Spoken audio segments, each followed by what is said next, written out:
Olá, é muito bom e agradável ter você aqui comigo para mais um encontro com Jesus no monte, para ouvir as suas palavras do Sermão do Monte. Seja bem-vindo.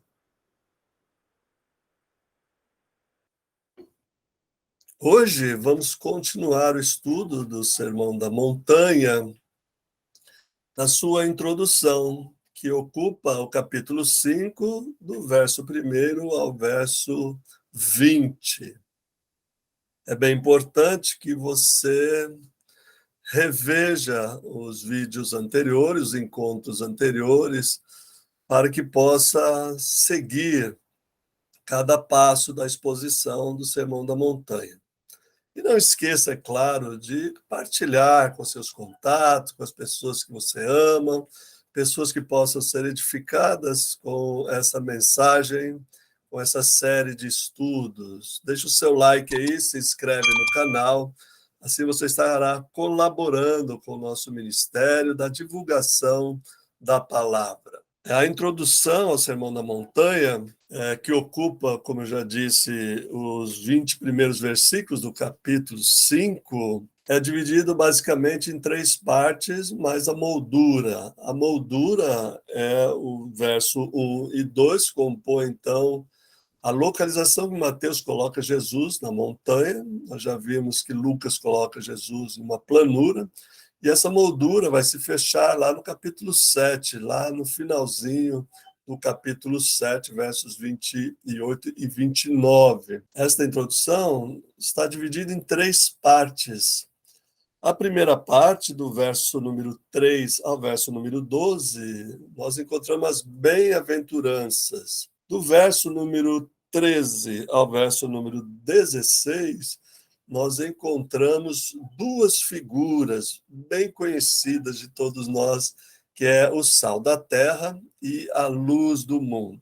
Dos versos 17 aos versos 20, nós encontramos, então, a motivação de Jesus estar proclamando, né, em Mateus, o Sermão da Montanha. Aqui nós encontramos o objetivo e encontramos também o tema geral, que eu já mencionei várias vezes quando eu falei da estrutura. Pois bem, nossa tarefa, especialmente hoje, é falar sobre as bem-aventuranças. As bem-aventuranças apresentadas por Mateus são 9. Essas 9 bem-aventuranças, nós podemos dividi-las em 2 blocos de 4, mais uma bem-aventurança, uma 9ª bem-aventurança, que é o desdobramento da 8ª bem-aventurança. Parece complicado, mas não é não. Deixa eu te mostrar como que a gente divide essas bem-aventuranças em 2 blocos de 4, mais uma. Leia aí na sua Bíblia, pegue aí e acompanhe comigo, que o verso 3 começa dizendo: bem-aventurados pobres de espírito, porque deles é o reino dos céus. Essa é a primeira bem-aventurança que abre toda a série e abre também as primeiras 4 bem-aventuranças. Se você olhar lá no verso número 10, nós lemos assim: bem-aventurados os perseguidos por causa da justiça, porque deles é o reino dos céus. Naquele vídeo que eu recomendei, que eu sempre recomendo que vocês assistam, sobre a estrutura do Sermão da Montanha, eu noto isso que chamo de inclusão ou de envelope, né? Que envelopa um determinado tema, um determinado assunto. A primeira bem-aventurança termina dizendo o reino dos céus, que você sabe, que você que está acompanhando essa série sabe que reino dos céus é equivalente a reino de Deus.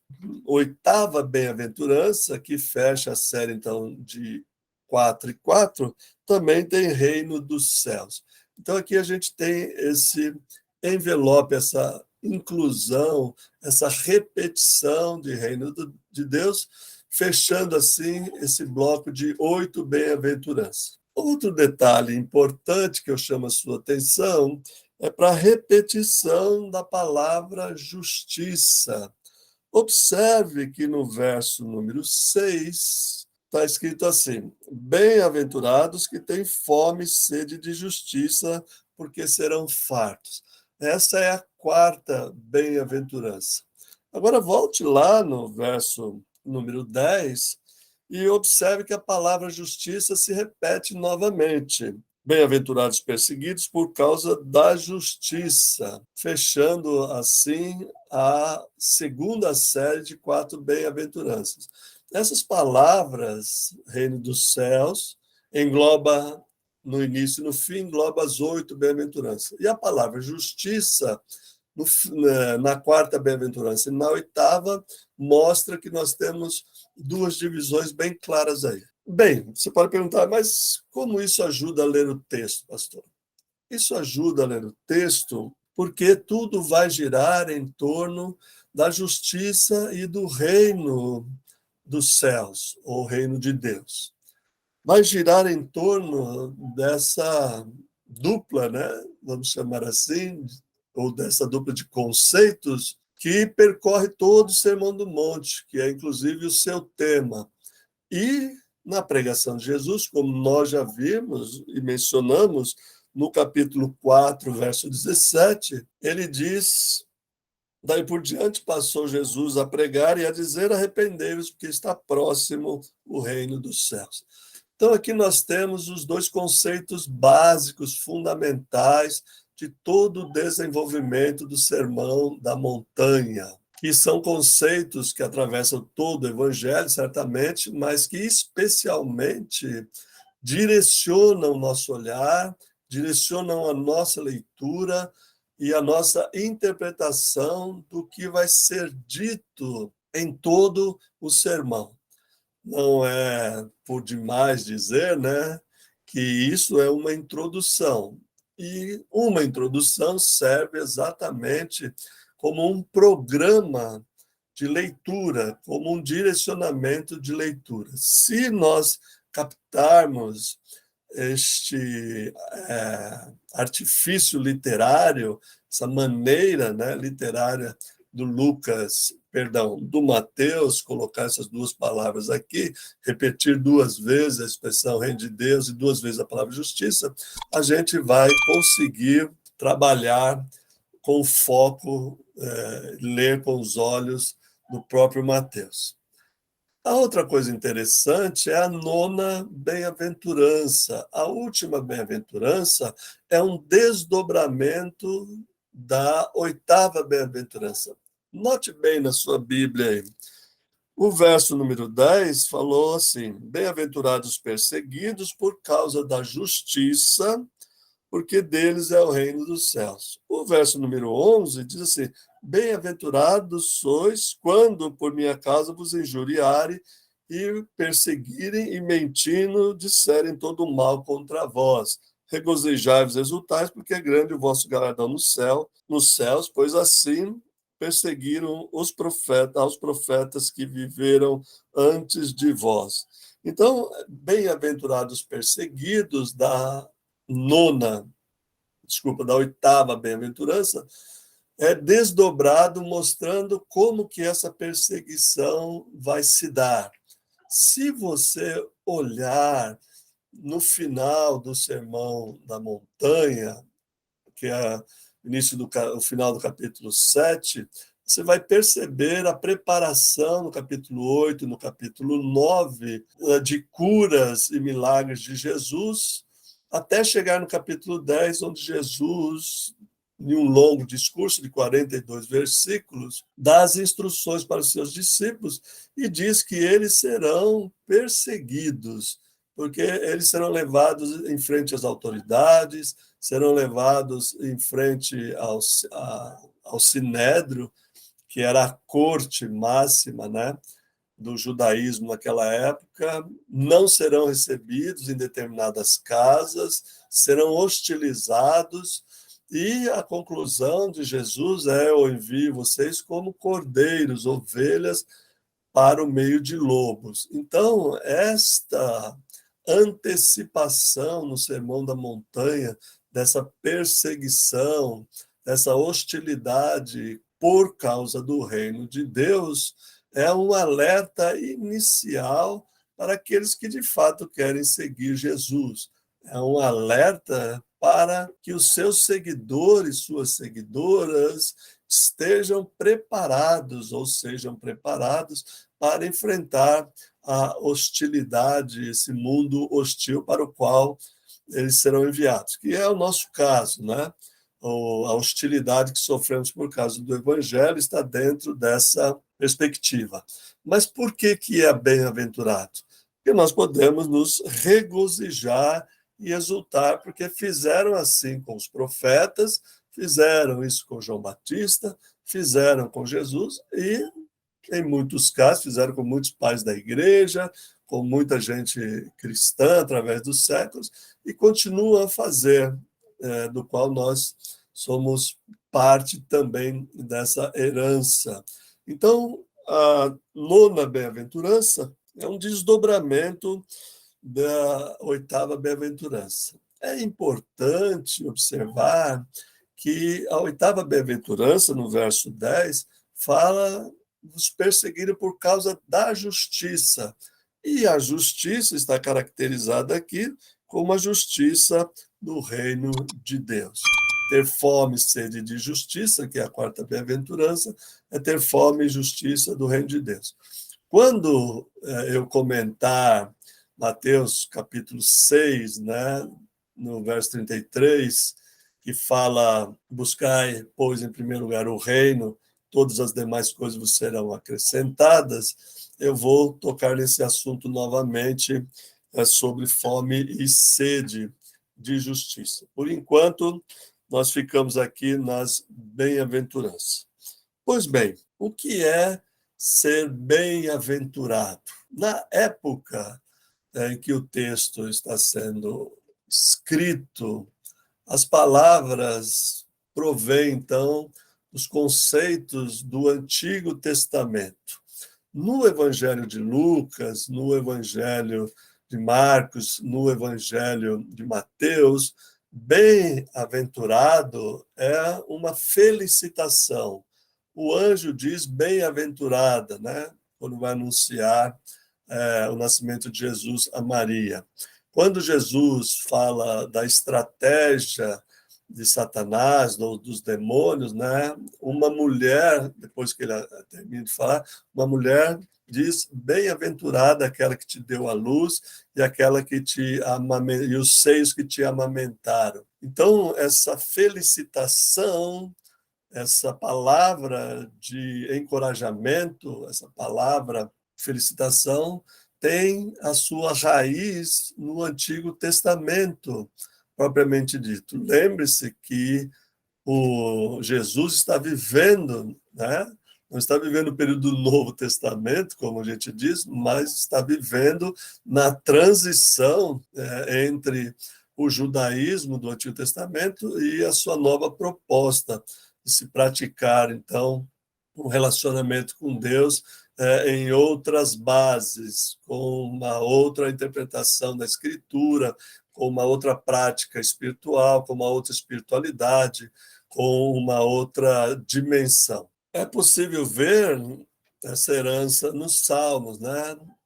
Aliás, o livro dos Salmos já abre a série dizendo, Salmo 1 diz: bem-aventurado que aquele que não se detém no caminho dos pecadores. Essa bem-aventurança é um tipo de felicidade, de estado de espírito presente, né? Não é um bem-aventurado no futuro, alguém que vai ter uma felicidade futura, de forma nenhuma. Esse é um bem-aventurado, um feliz, uma pessoa feliz, né?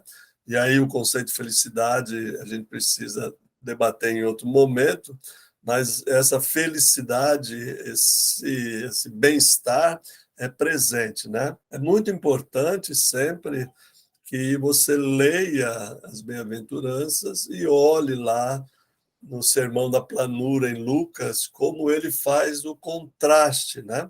Aqui, Mateus só coloca bem-aventurado os pobres de espírito, porque deles é o reino dos céus. Em Lucas, nós lemos bem-aventurados os pobres, não tem a palavra espírito lá, e o contraste é feito ai dos ricos. Existe essa necessidade, eu vou insistir sempre nisso, de se comparar os dois textos, tanto ler as bem-aventuranças, as 9 aqui, quanto as 4 em Lucas. E lá em Lucas ver quais são os significados que são dados. Pois bem, a primeira série de bem-aventuranças, as 4 primeiras bem-aventuranças, dizem sobre os humildes ou os pobres de espírito, porque Deus é o reino de Deus. Na tradição do Antigo Testamento, que é a tradição ainda que influencia, né, que esse texto está sob o influxo dessa tradição, pobre é pobre material mesmo. A palavra pobre no Novo Testamento aparece 25 vezes. 20 vezes se refere a pobre material. 4 vezes a pessoas que estão sem posse, né? Que são desapossadas, vamos dizer assim. Então, 24 vezes das 25, sempre se refere a pobre material, pobre de carência econômica, de carência financeira, de carência comida, de saúde, etc. A única vez que aparece pobre, que não se refere exatamente, não é claro isso, é aqui em Mateus, pobre de espírito. O que significa isso exatamente, dentro do contexto do Sermão da Montanha?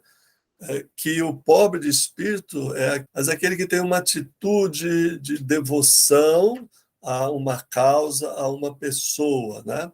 E eles são os portadores, os privilegiados no reino de Deus. Não há como negar que essa palavra em espírito ou no espírito, né, como algumas traduções indicam, não tira o peso nem a carga, né, semântica e material, né, do pobre material também. Então, esta palavra pobre em espírito não deve ser espiritualizada, como é costume se fazer, totalmente de tal forma que se transforme no pobre em espírito. Eu não tenho dúvida de que se trata de pobreza material e que certas pessoas que têm posse podem, de fato, serem humildes. Eu não tenho dúvida disso. Mas não é isso que o texto está dizendo. O texto foca nesse tipo de pobre, que é os endividados, né, da oração do Pai Nosso. Perdoa os nossos pecados como nós perdoamos os nossos devedores. Gente que está de uma certa forma ou de toda forma aí com grandes dificuldades. Seja como for, maciçamente o Novo Testamento usa essa palavra pobre para pobre material mesmo. Das 25 vezes, como eu disse, 24 delas se referem à materialidade e da materialidade da pobreza, e apenas aqui aparece o espírito. Quero dizer para você que aqui podemos entender uma atitude. Quem tem uma atitude de humildade. Acontece que também, sob o impacto do Antigo Testamento, humildade não é um sentimento, mas é uma atitude. É, de qualquer forma, algo concreto que não deve ser espiritualizado. A segunda bem-aventurança está ligado às outras do seu grupo, né? Bem-aventurados que choram porque serão consolados. Essa ideia do consolo que vem para o povo de Israel, para o povo que jazia em trevas, né? Veja no capítulo 4, verso 14, 15, quando cita Isaías capítulo 9, muita gente fala que esse é o nascimento de Jesus, né? Isaías 9 fala do nascimento de Jesus, mas Mateus usa para o início do ministério de Jesus, a terra que jazia em trevas, na escuridão, a terra que estava desolada, a terra de quem ninguém fazia conta, essa terra recebe, diz aqui assim, uma grande luz, 4,16. Aos que viviam na região da sombra e da morte, resplandeceu-lhe a luz. Essas ligações são muito importantes para você entender todo o discurso. Logo, quando a gente estudar as duas figuras aqui da introdução, o sal e a luz, a gente vai ver também a luz resplandecendo na vida do discípulo, o discípulo como luz que resplandece. Então, esses que choram são esses que estão à margem, estão lá no canto do mundo, né? A terra de Naftali e de Zebulon são as extremidades do reino de Israel, nas fronteiras do norte, onde os inimigos atacam primeiro. Vamos dizer assim, são as regiões mais vulneráveis. Essa expressão estão no vale da sombra e da morte, vocês conhecem bem do Salmo 23, é uma expressão que caracteriza muito sofrimento, muita dor, dor emocional apenas, mas dor mesmo, dor física, por violência, dor emocional, por abusos, etc., dor de perda, né, de guerra, enfim. Todos os que choram por algum motivo, Jesus disse, serão consolados. Assim a gente vai colocando o Sermão do Monte dentro do Evangelho de Mateus. A terceira bem-aventurança é bem-aventurados mansos, porque herdarão a terra. Essa expressão provém também, né, do Antigo Testamento. A gente não tem tempo aqui para ler todos os textos, nem é esse o objetivo, mas vem do Antigo Testamento essa ideia de mansidão, que não é uma pessoa, vamos dizer assim, inativa. Pelo contrário, né, é uma pessoa que age com mansidão. Por que são bem-aventurados? Porque logo no capítulo 5, quando ele está falando da interpretação da lei, ele diz que as pessoas são vítimas de violência. Para aquele que te fere uma face, vira a outra face. Esse é o contexto dessa mansidão, dessa resistência pacífica, sem violência, né? Sem revidar. Então, a mansidão aqui não é covardia, não é uma pessoa pacata, mas é uma pessoa que tem autocontrole, que tem convicção daquilo que é necessário para manter a paz, sabendo que violência gera mais violência. Eu digo isso porque justamente ele vai dizer, o tema do nosso próximo encontro, do nosso próximo vídeo, bem-aventurados pacificadores. Então, os mansos herdarão a terra, né? Isso vem da profecia também, em que as pessoas pegadas a Deus, e nesse caso aqui apegadas a Jesus, vão agir como ele agiu. Esse é um dever social dentro do reino de Deus. Agir com mansidão, com resistência pacífica, com resiliência e com o desejo de não revidar. Não é olho por olho e dente por dente, mas oferecer a outra face. E, finalmente, e eu vou terminar este vídeo aqui, bem-aventurados os que têm fome e sede de justiça, porque serão fartos. O reino de Deus, nesse caso, o reino dos céus, é um lugar de justiça, é um lugar em que se exige do súdito, do rei, uma prática de justiça. A fome e sede de justiça é comparada, então, a um desejo, ou melhor, uma necessidade essencial, comida e bebida, do qual eu já disse, o capítulo 6 vai falar sobre ansiosa solicitude pela vida, porque andeis preocupados com o que haveis de comer, beber ou vestir. Então, está nesse contexto, buscai o reino de Deus e a sua justiça, e todas essas coisas serão acrescentadas. Então, a fome e sede de justiça aqui é uma necessidade básica, essencial, é um fôlego de vida, é uma prática de vida na qual, ou da qual, nós não podemos viver sem ela. É essencial para nutrir os valores do reino de Deus, nutrir os súditos do reino de Deus, a justiça, Quem tem fome e sede de justiça significa necessidade básica, essencial para quem vive no reino de Deus.